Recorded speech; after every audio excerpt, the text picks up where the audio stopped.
Welcome. Sorry I don't have a cat for you guys today. I'm recording this at Franklin, so maybe the next time I can record ahead of time and either play a drum solo or bring a cat for you guys. We're going to continue talking about function composition in this video with the reverse of function composition being function decomposition. Where you start off with a complex looking function and you kind of untangle it into simpler functions that compose together to get the function that I'm giving you. And then we'll talk about some operations you can do with functions, which is pretty straightforward. Like you can add two functions, subtract, multiply, divide, and so forth, but we just haven't gotten a chance to talk about it yet. So without further ado, let's dive into decomposition. So sometimes we have really complex functions, and it helps to break it down into simpler functions kind of in our own minds, and you'll find that this is actually a really powerful tool when you get to calculus next year.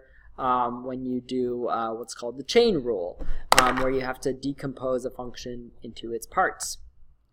And we're going to call it decomposition because we are determining what the composition is from the answer. So I'm saying, you know, f of x is square root of 2x squared minus 1, and then you untangle that into smaller pieces. Okay, with decomposition, there's oftentimes more than one correct answer. The key is that each of the functions you pull apart are simpler than what you started with, and it's a little bit of an art for how you decide to decompose the function into its simpler functions. And some will be easier to do chain rule in calculus later than others. So that's kind of my one little spiel about the fact that there's oftentimes multiple answers for these. Okay, so what we're doing is really breaking down what's being done to x into smaller chunks. All right, so let's look at kind of an example of this. So 2x squared is a function, and what that means, as if you think of order of operations, is that you're going to square x and then you're going to multiply by 2. And so there's like two kinds of things you're doing here. You're doing a squaring, and then you're doing a multiplication by 2. And so this function, 2x squared, can get broken down into those simpler functions, square x and multiply by 2.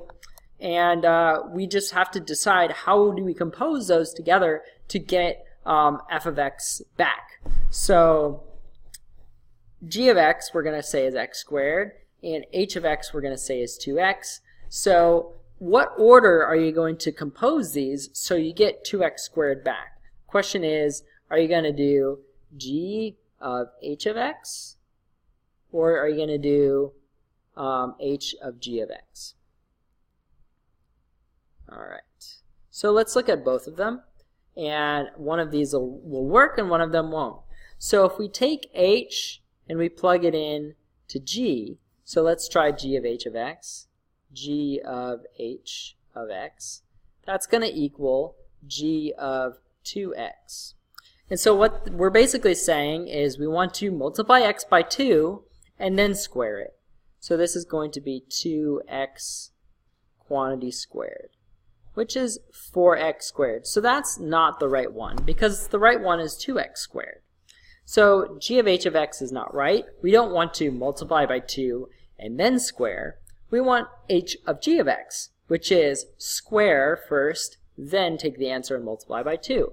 So h of g of x, h of x squared, is 2 times x squared, which is the function we started with, 2x squared.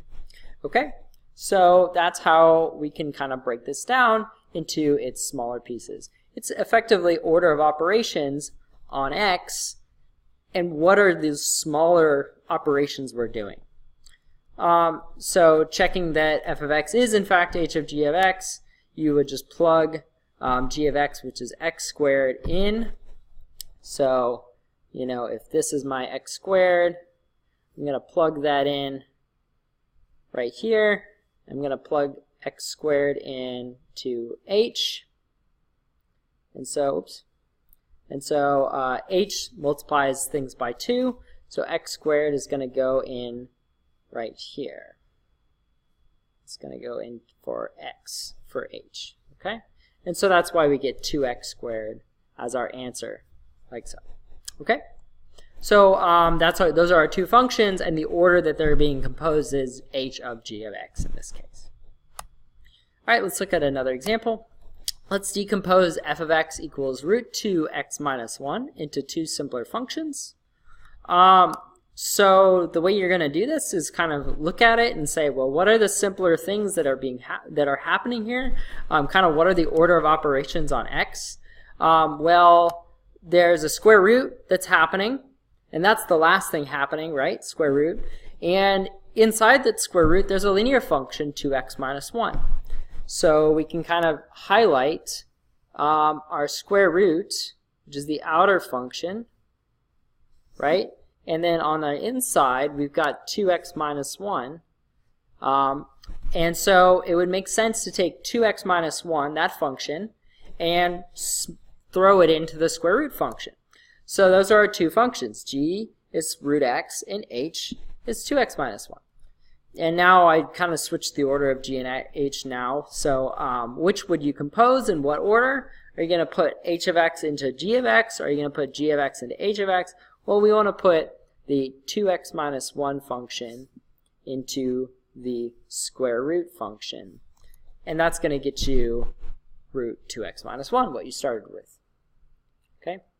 So here's my square root, right? That's the outer function, and the inner function is 2x minus 1. Okay?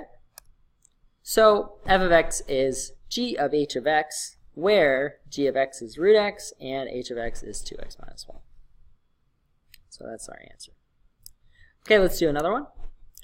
Let's decompose f of x equals 1 over x plus 1 quantity squared plus 1 over x plus 1 into two simpler functions. Okay, again, we're going to look at this, and there's a couple of approaches you can take. If you see that looks like 1 over something squared plus 1 over the same thing, and a linear function, x plus 1, we can kind of take that linear function, x plus 1, and smush it into 1 over, we can see x plus 1 and x plus 1, and we're going to take our outer function, which is the 1 over something squared plus 1 over something, and put those two together. So we have 1 over x squared plus 1 over x is the outer function, and x plus 1 is our inner function.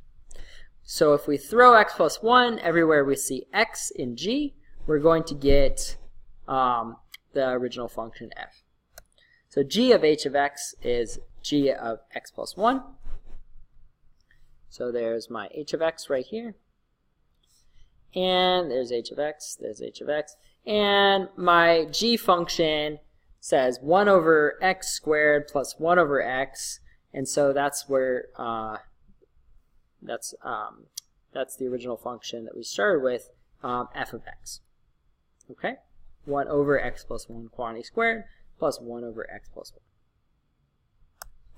An alternate way you could have done this, again, this is why I'm saying there's multiple answers. So we have 1 over x squared and 1 over x as g, and then x plus 1 as h. Another way you might have broken this down would be x squared plus x and 1 over x plus 1.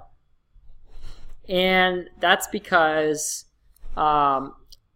if you square 1 over x plus 1, you're going to get 1 over x plus 1 quantity squared, since 1 squared is 1.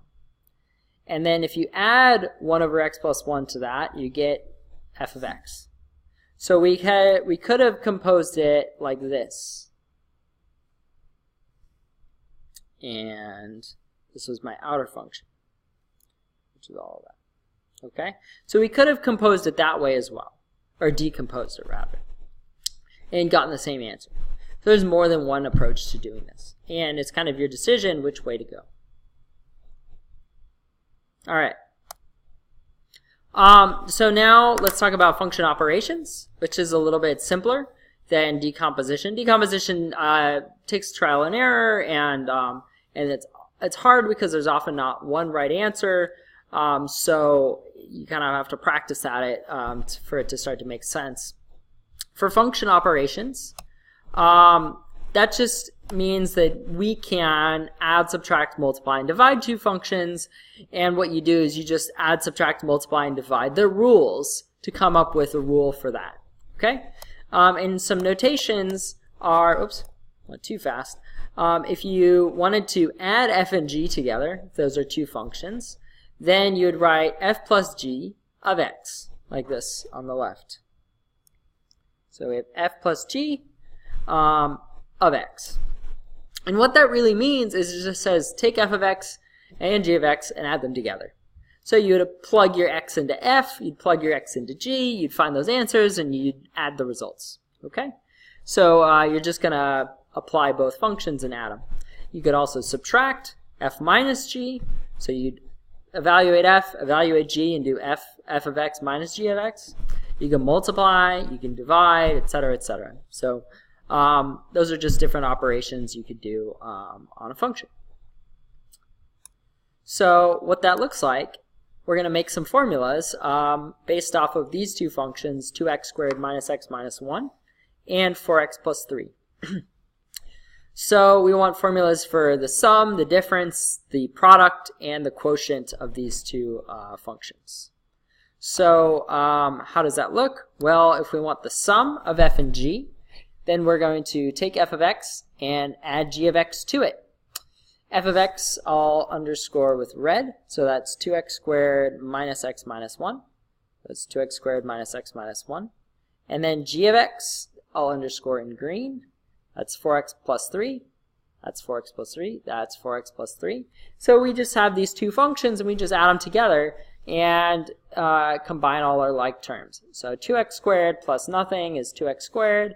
Negative x plus 4x is 3x. Negative 1 plus 3 is 2. So that would be the sum. And you can use this formula to compute f plus g of x.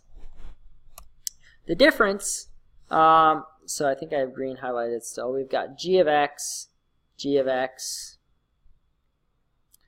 f of x, f of x right there. So we're doing f of x minus g of x. So we just replace those functions with their rules, that's what they are, and subtract. And it's important to note that this subtraction is going to propagate to both of the things inside of g. So it's really, you're taking away all of g, 4x and 3. So you're going to do minus 4x minus 3, which is why we end up getting minus 5x, because negative x minus 4x is negative 5x. And minus 1 minus 3 is negative 4. Okay? So 2x squared minus 5x is minus 4 would be the answer for that. F times g means multiply. So we're multiplying g of x and f of x together. There's f and g times each other. And so if you wanted to do this, you're going to have to do the distributive property. And that's a little bit messy, but we can walk through it. 2x squared times 4x, that gets you the 8x cubed. 2x squared times 3, that's going to get you 6x squared. And then minus x times 4x, that's going to get you minus 4x squared, which is a total of 2x squared, like we've got there.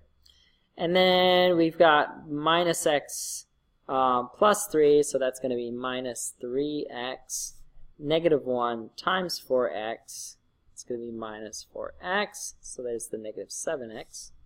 And then negative 1 times 3, and that's minus 3 at the end. So we've got 8x cubed plus 2x squared minus 7x minus 3 after doing those 6 multiplications and combinations.